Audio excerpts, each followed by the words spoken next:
B town की बलम पिचकारी यानी दीपिका पादुकोण, जिनकी मुस्कान पर लाखों दिल कुर्बान। उनके हुस्न का जादू सिर्फ बॉलीवुड तक सीमित नहीं है बल्कि हॉलीवुड तक फैला है। लेकिन इन ऊंचाइयों तक पहुंचना दीपिका के लिए आसान नहीं था। हर कदम पर उन्हें संघर्ष करना पड़ा। आज की कहानी में हम यही जानेंगे कि कैसे बैडमिंटन कोर्ट से निकलकर, रैंप से होते हुए और बॉलीवुड की गलियों से गुजरकर दीपिका पादुकोण ने खुद को दुनिया की टॉप एक्ट्रेस में शुमार किया। 5 जनवरी 1986 जगह थी डेनमार्क का खूबसूरत शहर कोपेनहेगन। यहीं पैदा हुई दीपिका पादुकोण। उनके पिता थे प्रकाश पादुकोण, जो बैडमिंटन के बड़े खिलाड़ी थे और जिन्होंने भारत का नाम दुनिया भर में रोशन किया। उनकी मां उजाला पादुकोण एक हाउसवाइफ थी। विदेश में जन्म लेने के बावजूद दीपिका की परवरिश कर्नाटक के बेंगलुरु में हुई और शायद यही वजह रही कि उनमें भारतीय संस्कार गहराई तक जड़े रहे। कम ही लोग जानते हैं कि पिता की तरह दीपिका भी बैडमिंटन खिलाड़ी रही। नेशनल लेवल तक उन्होंने खेला भी, दीपिका पादुकोण ने। लेकिन किस्मत ने उनके लिए दूसरा रास्ता चुना था, क्योंकि खेल के साथ साथ दीपिका में एक और ख्वाब पल रहा था, कैमरे के सामने आने का। 10वीं क्लास तक पहुंचते पहुंचते उन्होंने तय कर लिया कि वो मॉडल बनेंगे। यहाँ तक कि सोशियोलॉजी की पढ़ाई भी उन्होंने बीच में छोड़ दी और मॉडलिंग की दुनिया में कदम रख दिया। दीपिका जब सिर्फ 8 साल की थी, तभी से उन्होंने एड फिल्मों में काम करना शुरू कर दिया। आप देखिए पुराने एड, जिनमें डाबर, क्लोजअप, लिरिल, लिम्का जैसे कई बड़े बड़े ब्रांड्स थे, उन्होंने उनके लिए शूट किया। 2006 में उन्हें Kingfisher swimsuit calendar के लिए चुना गया था, जो कि विजय माल्या की कंपनी थी।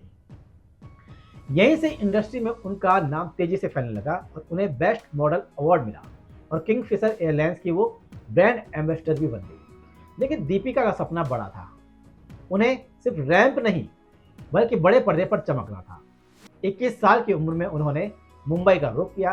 उनकी पहली झलक दिखाई दी हिमेश रेशमिया की एल्बम आपका सुरूर में।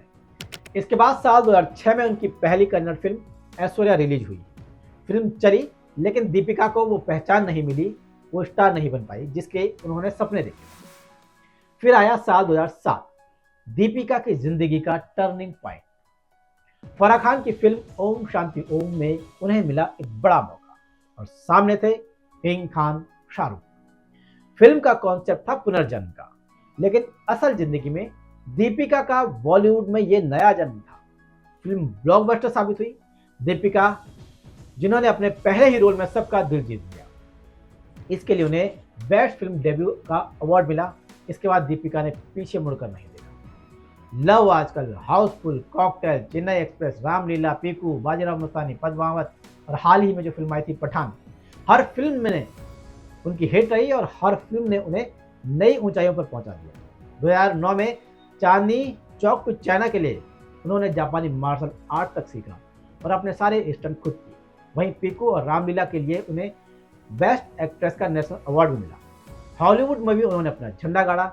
2017 में उनकी पहली फिल्म आई थी triple x return of gender, जिसमें उनके साथ विन डीजल थे।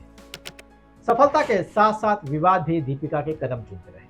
2020 में वो जेएनयू में प्रदर्शन कर रहे छात्रों के बीच पहुंचे। सरकार के खिलाफ खड़े होने पर उन्हें भारी ट्रोलिंग का सामना करना।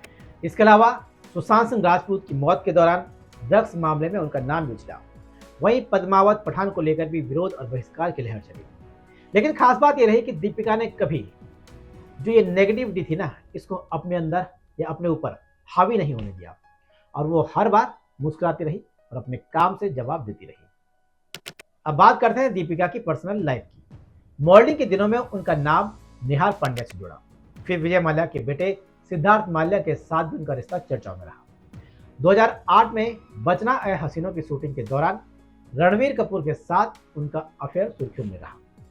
दोनों के बीच काफी नजदीकियां थी, लेकिन रिश्ता ज्यादा दिन नहीं चल सका और फिर रणवीर सिंह आए दीपिका की जिंदगी में। रामलीला की शूटिंग के दौरान दोनों करीब आए।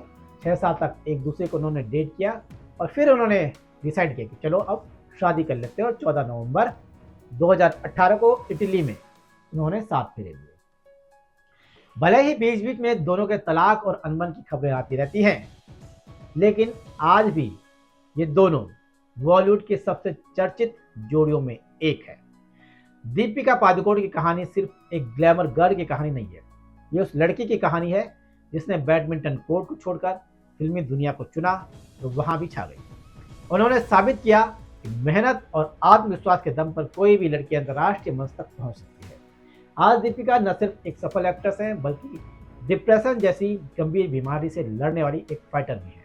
उन्होंने लिव लव लव फाउंडेशन के जरिए मानसिक स्वास्थ्य को लेकर बड़ा काम किया है। दीपिका पादुकोण एक नाम जो आज भी हर एक्ट्रेस के लिए एक प्रेरणा है।